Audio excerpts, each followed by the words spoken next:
Hello everybody, this is a bit of a teardown fault analysis maybe. What I have here, these are a set of Bluetooth, like rechargeable earbuds basically, left, right, and a little case thing they come in. I think you probably can't read the bottom because the text is very faint, but they are the model number i21 FCC ID 2A Q or O, I can't make it out, 27-121, or maybe i221, I can't make it out, made in China, the usual RHS, UKCEA, CA, so on and so forth, and a little warning about clean the charge contacts after use to make sure that they work. Anyway, these, the reason we're taking them apart is because they no longer work. I have a suspicion I know what the problem is, because obviously when you look at them, these are tiny, and they have a lithium battery inside them, obviously, and what happens is when you take these out the case, usually they're supposed to turn on and connect to your phone, and they just don't. And it started off where the right channel was intermittent, then it just died, and then the left channel went intermittent and died. And I'm pretty sure that what's happened is, with lithium cells, they have basically a roll inside the cell of polymer, lithium polymer cell, that's where the name comes from, with the electrodes and stuff. And they're filled with this, it's actually, I believe it's quite toxic, it's carcinogenic or something, you're really not supposed to like inhale the fumes off it. But they contain a like sort of liquid, basically an electrolyte inside the cell which makes it work. And that evaporates slowly, because when you have a cheap shitty cell basically, they're not sealed properly and they'll leak and eventually evaporate, and once enough of it has evaporated, the cell will lose capacity and then eventually just stop working. So my assumption that's probably what the problem is with these, because they were not very expensive. I can't remember how much I paid for them, because I've had these probably 6-7 months. I can't remember. Anyway, I used them for a while, they died, I put them on the pile of things to take apart and then forgot about them until I suddenly went, oh crap, I'm travelling in like a week and a half to make videos. So there's going to be a whole pile of videos that I filmed at the same time, and they will get released as and when.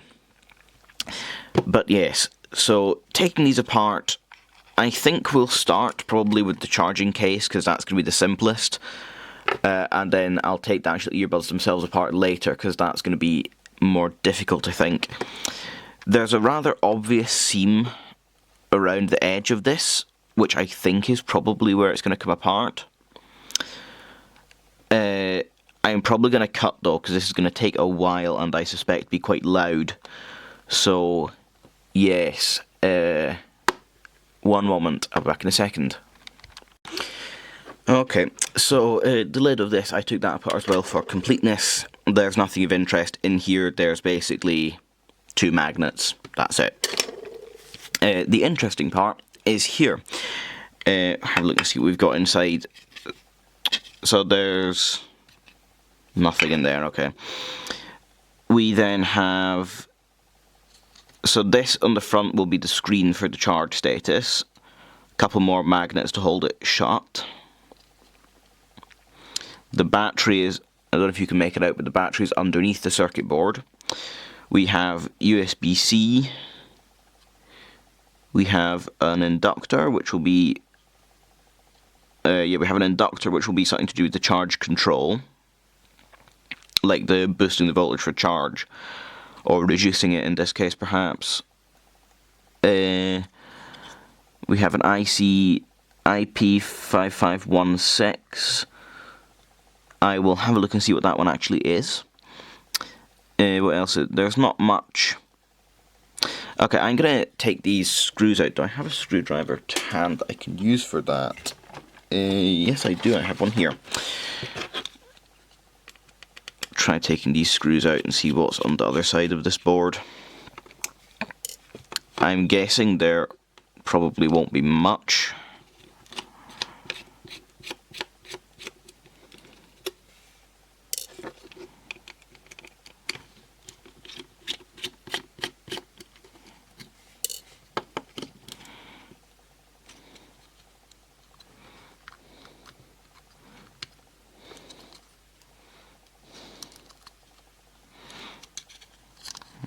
See, can I get this little connector out?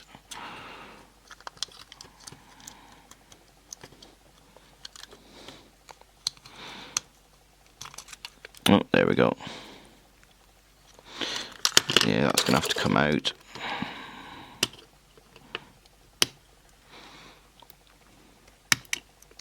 See, how do I get these little SMD connector, sort of ribbon strip connector things? Ah, there we go. That's one where you lift it up and then pull that out. What do we have? We have a couple more magnets. Oops. For holding the things in. We have charge contacts and the battery. Okay, I'm going to take this board out and we will have a look at the board, and I might have a test of the cell in here. The cell in here should be fine, I think. Yeah, so one moment while I get the board out, I'll take some pictures of it and we can have a look at it. So, I'll just put the picture up quickly so you can have a look and see what is what. It's fairly self-explanatory, to be honest. And this chip here, get my thing so I can point, this chip in the middle is doing basically everything. So that chip is taking the incoming 5V from the USB port and then converting that and charging the lithium battery. It's then taking the power from the lithium battery, using this inductor and some of these components here to step it back up to 5V and outputting it through these pins to the earbuds. It is then taking the charge state of the batteries connected to it and outputting that. I can't work out, I had a probe around and I can't work out how the display is being driven. You can tell by the fact that there's only like 1, 2, 3, 4, 5, I think 5 is it? I'll count the ones in the back of it. 1, 2, 3, 4, 5, 6. Yes, the fact that there's only 6 connections going into this, there's a hell of a lot more than 6 segments. So this must be multiplexed. I haven't read the datasheet for this chip very carefully, so this chip might be capable of doing the multiplexing. But it seems like it was only saying that it would just output a 1 to 4 rather than a percentage. So my suspicion is that this chip here is probably the one that is doing the multiplexing and monitoring and stuff for driving this. And this one here is perhaps the one that is doing the monitoring for the 1 to 4 on left and right. Maybe. That's a guess, I'm not sure. Yeah, there isn't really much else to say about that, other than little boost supply to make 5V. This chip does basically everything, and I think this chip is a multiplexing chip that is driving the display. These 2 resistors here are the CC resistors, which make it so that this will work with a smart power supply, power delivery supply, little sprung-loaded sort of contact things for the earbuds to go onto. Yeah, that's basically it. To be honest, this board is very useful. I'm going to stash this board in my stash of boards and probably going to reuse it for something, because having a thing that will do the 5V and all that and have all the level indication, quite useful, quite useful. This cell here is a 400 milliamp hour cell. The thing I was saying with them, the way that they fail is that these sort of seals on the edges go, especially on the small cells, are prone to it. But yeah, there isn't really much to say about this, and the camera battery is going flat, so I'm going to come back in a second once I've changed it. This is just a quick intermission while I was scavenging the magnets out of the housing of this. I was thinking, one of the solvents that a lot of people don't seem to know about, but it's actually really useful, is this. It's acetone-free nail polish remover. What it actually is, it's ethyl acetate. which is a solvent. It's much stronger than isopropyl alcohol or ethanol or something like that, but it's not as harsh as acetone is, which means that it's shit as nail polish remover. But it is really, really good for things like this. If you have a housing with glue in it, and you want to get the glue off, but you don't want to damage the plastic too badly, ethyl acetate can be a good sort of in-between between isopropanol, which won't touch some adhesives. It works on some, won't work on others. Ethyl acetate will work on most adhesives, not all of them, but it's less likely to attack the plastic than if you put acetone on it. Because if you put acetone on a lot of plastics, it will dissolve them and destroy them. So I just thought I would quickly stick that in as a little sort of by-the-by. So now onto the earbuds. I've just sort of used my knife to prise them apart, and underneath here, all there is on the inside, there's this little mesh bit, metal mesh. That is for the capacitive pickup for the button on the side. That mesh makes contact with this little spring-loaded gold pin, and that will be being used for the capacitive button on the side of the headphones. There is a little 6-pin chip. This blue thing here, I'm guessing, is probably part of the aerial. I'm going to check what that is. Could be a resistor, could be capacitor, could be many things. And then underneath that, there's the little lithium cell and the speaker. So I'm going to cut these little tabs off very carefully and try and get the lithium cell out, but I just thought I'd show you this stage in the disassembly. I was just about to start trying to get some of these parts out. You can see by the solvent bottles there, trying to dissolve the glue. But before I did that, I thought I'd just show you quickly what there was. So there is this little tiny lithium battery, 40 milliamp hour. I suspect this is the culprit.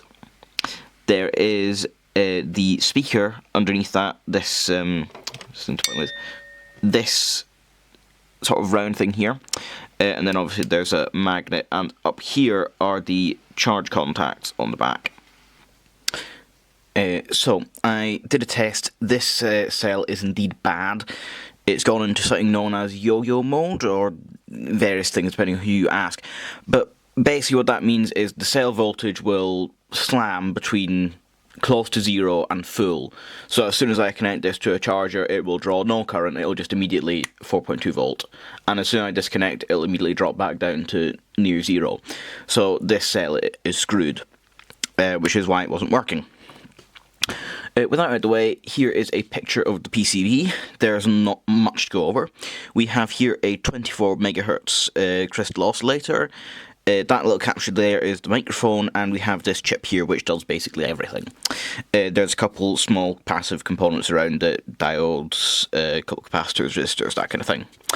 On the other side of the PCB, we have this.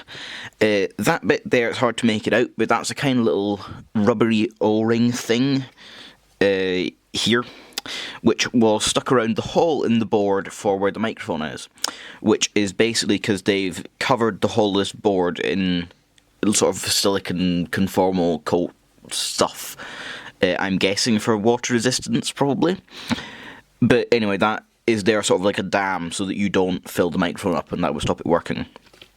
There's this other chip here. My assumption is this chip is probably a charge controller. The name LTH7 comes to mind, but that might be wrong. I'll put it on the screen if not. I can't make out what the mark on the chip says. I can see there's writing, but it's not visible what it is. This trace here, the curvy one, is obviously an RF trace. I think this blue thing here, I think is a resistor. Maybe. I'm not sure. It has a value of like 1.7 ohms. It might be an inductor. Yeah, I don't know. You see these in a lot of RF circuitry. I've seen them in other Bluetooth devices. If it is not clear, have absolutely not a clue when it comes to RF. So I cannot tell you anything about any of this. You can tell it's an RF trace because RF is weird and doesn't go around sharp angles. Because it reflects. RF is a whole black magic unto itself, which I'm not going to get into deeply. As I think these are resistors, they might be inductors. This here is the indication LED, and then the pillar thing for the touch control. There isn't really much to go on here, because basically everything is done by this chip. It does all the Bluetooth and everything. Yeah. I'll flash these pictures up properly on the screen now, so you can have a look at them if you want to. You can pause and have a look. Well, that was fairly as expected. I mean, there's not much more to say about it other than that. Cell goes bad. As I said, these cells here, the tiny little ones, are prone to failing like that. For some reason, I'm assuming it's just because of the physical size of them. The seals on the edges here have a tendency of going bad. The electrolyte evaporates out of them. The cell will stop working. Maybe there's some other fault with them, but whatever it is, I've seen a lot of cells of this form factor or similar form factors to this go bad in the same way after a certain number of cycles or a certain length of time. I don't think I've actually ever seen one that's lasted more than a year. When I think about it, I can't think of one I've ever seen this lasted more than a year of use before the cell has failed. So I'm not overly surprised that's what happened. Inside the device itself, I mean, this was fairly predictable. Cool little boost circuitry there. Again, interesting wee chip. I might have a look and see if I can source some of those. And if I can get some, I might put them into my stash. I try and hold some useful chips around, so a little chip like that can do the 5V boost and charge control, I could see some uses for that. So yeah, interesting display driver as well, multiplexed. I never really managed to work out exactly what that was that was doing the multiplexing. I think it's this chip here, but I'm not 100% sure. What else is there to say, really? Not much, to be honest. Yeah, this is the problem when it gets to RF stuff like these. I can't really talk much about it because I don't know what I'm doing. To be honest, I don't really know much about audio stuff either. But hopefully, yes, you found it interesting. If you know what those blue things are, let me know in the comments, because I'm stabbing in the dark. I'm guessing that they're probably either resistors or inductors. But yes, with that said, thank you very much for watching. Hope you enjoyed it. Comments about the blue things, questions, whatever, leave it in the comments below, suggestions. Remember to like, subscribe if you haven't already, and I will see you in the next video.